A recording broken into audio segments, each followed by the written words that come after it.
बिस्मिल्लाहिर्रहमानिर्रहीम अस्सलाम वालेकुम एवरीवन। उम्मीद है आप सब खैरियत से होंगे। तो जो लास्ट लेक्चर हमने डिस्कस किया था वो था हमारे पास एंजियोस्पर्म्स की। हमने उसमें क्लासिफिकेशन को डिस्कस किया था। ठीक है, एंजियोस्पर्म्स की क्लासिफिकेशन में हमने दो चीज़ें देखी, दो सब क्लासेस देखी एंजियोस्पर्म्स की, मोनोकोटिलेडनी एंड डाइकोटिलेडनी। ठीक है, तो उनको डिस्कस करने के बाद आज का जो हमारा लेक्चर है वो एंजियोस्पर्म की फैमिलीज़ हैं। ये हमारे पास इस चैप्टर का जो है वो लास्ट टॉपिक में है, एंजियोस्पर्म की फैमिलीज़। ठीक है, तो हमारी बुक में 6 फैमिलीज़ को डिस्कस किया गया है। तो आज हम फर्स्ट वन को स्टार्ट करने जा रहे हैं, दैट इज़ अबाउट फैमिली रोजेएसी, या इसको रोज़ फैमिली भी कहा जाता है। इम्पोर्टेंट प्लांट है रोज़ा इंडिका। ठीक है, रोज़ा मीन रोज़, तो रोज़ा इंडिका जो है वो रोज़ का साइंटिफिक नेम है और फैमिली है हमारे पास रोज़ फैमिली। तो अगर हम इसकी वर्ल्ड वाइड डिस्ट्रीब्यूशन की बात करें तो जो हमारे पास फैमिली रोज़ की फैमिली है उसके कितने 100 जेनरा हमारे पास पाए जाते हैं और 2000 स्पीशीज़ हमारे पास मौजूद हैं वर्ल्ड वाइड। ठीक है, अगर पाकिस्तान में स्पेसिफ़िकली बात करें तो 29 जेनरा हैं एंड 213 स्पीशीज़ पाई जाती हैं, रिपोर्ट हुई हैं पाकिस्तान के अंदर। ठीक है, अगर इनकी हम जो मोस्ट फेमिलियर प्लांट्स हैं फैमिली रोजेएसी के, उनकी बात करें तो हमारे पास सबसे पहला आ जाता है पायरस यानी पियर, उसके बाद रोज़ा यानी रोज़, मेलस यानी एप्पल और फ्रेजेरिया यानी स्ट्रॉबेरी। ठीक है, फ्रेजेरिया यानी स्ट्रॉबेरी एट्सेट्रा, ये हमारे पास फेमिलियर प्लांट्स हैं इस फैमिली के, फैमिली रोजेएसी के।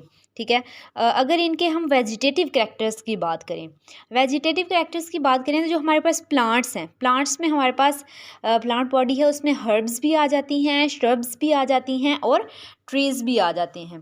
ठीक है, हर्ब्स की बात करें तो हमारे पास फ्रिजेरिया जैसे बात की, स्ट्रॉबेरी वो आ जाते हैं। ठीक है, इसी तरह श्रब्स की बात करें तो हमारे पास आ जाते हैं रोज़, और ट्रीज़ की बात करें तो हमारे पास आलमंड के ट्रीज़ आ जाते हैं। ठीक है, ये हमारे पास क्या है, इसके वेजिटेटिव कैरेक्टर्स हैं। स्पाइंस मौजूद होते हैं, स्पाइंस मींस कांटे। ठीक है, कांटे पाए जाते हैं स्टेम के ऊपर। ये कांटे जो है वो अरेंज होते हैं अल्टरनेटिवली और ऑपोजिटली। ठीक है, अल्टरनेटिवली ये हमने टर्म पहले भी डिस्कस की है कि अल्टरनेटिव और ऑपोजिट का क्या मतलब है। अगर जो है वो इस तरह से मौजूद हों बिल्कुल आमने सामने तो वो ऑपोजिट होते हैं, लेकिन अगर यही इस मैनर में मौजूद हों ऊपर और नीचे तो ये क्या होते हैं, अल्टरनेटिव अरेंजमेंट होती है। ठीक है, अल्टरनेटिव अरेंजमेंट होती है या ऑपोजिट अरेंजमेंट होती है। इनमें स्पाइंस पाए जाते हैं, जो इनमें कांटे पाए जाते हैं। लीव्स की बात करें तो लीव्स हमारे पास सिंपल भी होते हैं और कंपाउंड भी होते हैं। सिंपल लीव की बात करें तो सिंपल लीव से क्या मुराद है, अब हमारे पास इस तरह ये हमारे पास क्या है, एक सिंपल लीव है। ठीक है, लेकिन अगर कंपाउंड की लीव की बात करें तो हमारे पास क्या मौजूद होती हैं, लीव के अंदर छोटी छोटी लीफलेट्स पाए जाते हैं। इस तरह से क्या मौजूद होते हैं, लीफलेट्स मौजूद होते हैं। और ये भी अगर हम देखें तो एक जो है वो हमारे पास लीव की शेप नज़र आ रही होती है और उसके अंदर क्या पाए जाते हैं, लीफलेट्स पाए जाते हैं। तो इसको हम क्या कहते हैं, कंपाउंड लीव कहते हैं।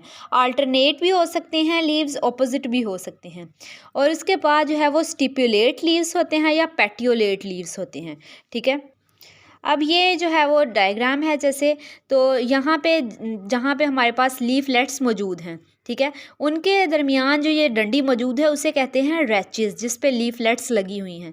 लेकिन जिस पे लीफलेट्स मौजूद नहीं हैं उस हिस्से को क्या कहते हैं, पेटियोल कहते हैं। पेटियोलेट हो सकते हैं या फिर स्टिप्यूलेट, यानी यहाँ पे हमारे पास एक पेयर मौजूद होता है जहाँ पे पेटियोल मौजूद है, यहाँ पे स्टार्ट में इस तरह पेयर मौजूद होता है, इसको क्या कहते हैं, स्टिप्यूल कहते हैं। स्टिप्यूल, तो स्टिप्यूलेट भी हो सकते हैं और पेटियोलेट भी हो सकते हैं। इसके बाद अगर हम नेक्स्ट बात करें फ्लोरल कैरेक्टर्स की प्लांट के, तो फ्लोरल कैरेक्टर्स में हमारे पास सबसे पहले आ जाते हैं इनफ्लोरेसेंस। इनफ्लोरेसेंस का क्या मतलब होता है, अरेंजमेंट। ठीक है, अरेंजमेंट, फ्लावर्स की अरेंजमेंट किस तरह की है। अब हमारे पास 3 टाइप्स की आ जाती हैं ये अरेंजमेंट, सोलिटरी हो सकती हैं, रेसिमोज और साइमोज।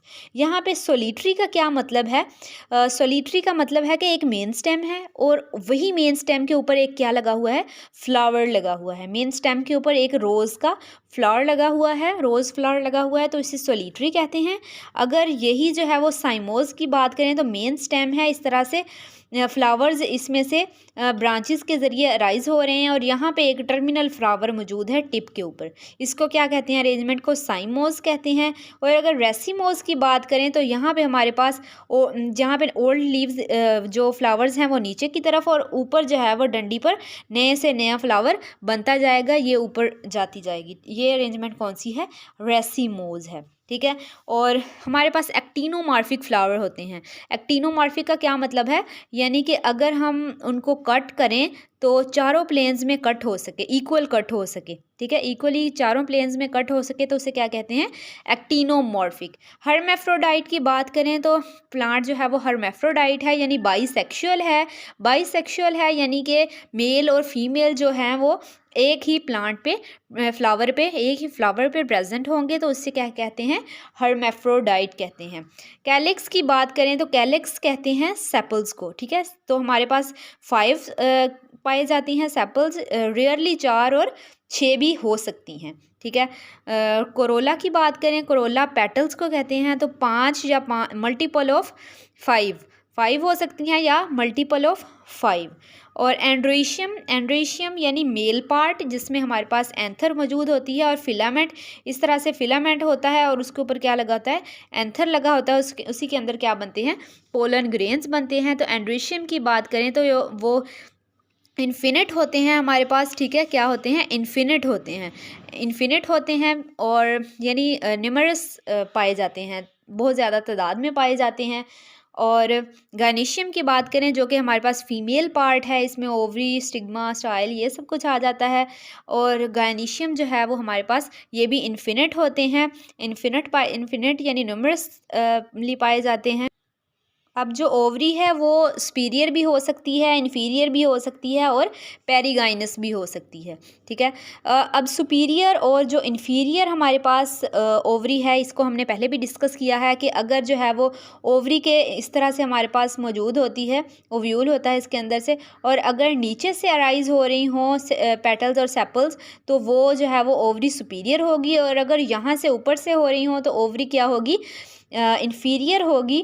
और अगर यहाँ से बिल्कुल दरमियान से अराइज हो रही हैं, इस ओवरी के दरमियान से, तो वो क्या होंगी? पेरिगाइनस होंगी। और ओवरी जो है वो एपोकार्पस भी हो सकती है और सिनकार्पस भी। अब इसका क्या मतलब है? एपोकार्पस यानी ओवरी जो है वो सेपरेटली मौजूद होती है, सेपरेट इस तरह से सेपरेटली पाई जाती है। लेकिन अगर फ्यूज्ड फॉर्म में हो, ठीक है, फ्यूज्ड फॉर्म में हो तो उसे क्या कहते हैं? सिनकार्पस कहते हैं। तो ये फ्यूज्ड भी हो सकती है और जो है वो स्कैटर्ड भी हो सकती है। नेक्स्ट इसके अगर हम इकोनॉमिक इम्पोर्टेंस की बात करें तो इम्पोर्टेंट फ्रूट्स जैसे कि एप्पल है, पेयर, पीच, आलमंड, स्ट्रॉबेरी, रोज़ एट्सेट्रा, तो स्ट्रॉबेरी एट्सेट्रा, तो ये हमारे पास क्या होते हैं? इनके बेनिफिट्स हो सकते हैं। जैसे हमारे पास रोज़ है तो ये जो है वो गार्डन्स में एज आ डेकोरेटिव पर्पस भी यूज़ किया जा सकता है। ठीक है, बहुत ज़्यादा यूज़ किया जाता है। और वैसे इसकी बात करें तो ये हमारे पास जो गुलाब की पत्तियां होती हैं वो गुलकंद वगैरह बनाने के लिए इस्तेमाल होती हैं। ठीक है, और एसेंशियल ऑयल्स वगैरह, रोज़ ऑयल जैसे होता है हमारे पास, वो निकालने के लिए, अर्के गुलाब वगैरह निकालने के लिए इस्तेमाल होते हैं। परफ्यूम के तौर पर भी इस्तेमाल हो सकते हैं, रोज़ वाटर, अर्के गुलाब वगैरह। ठीक है, वो निकाला जा सकता है। आइज़ की जो बीमारियां होती हैं उनके लिए ये अच्छा होता है। इस तरह से इनके जो है वो हमारे पास ऑर्नामेंटल यूजेस भी होते हैं और डेकोरेटिव पर्पस के लिए भी इनको यूज़ किया जा सकता है। तो ये हमारे पास इसकी ये आ जाती हैं, इकोनॉमिक इम्पोर्टेंस आ जाती है। नेक्स्ट इंशाल्लाह सोलेनेसी फैमिली जो है वो हम नेक्स्ट लेक्चर में डिस्कस करेंगे। आपका कोई भी क्वेश्चन हो तो उस कॉमेंट सेक्शन में पूछ सकते हैं। अल्लाह हाफिज़।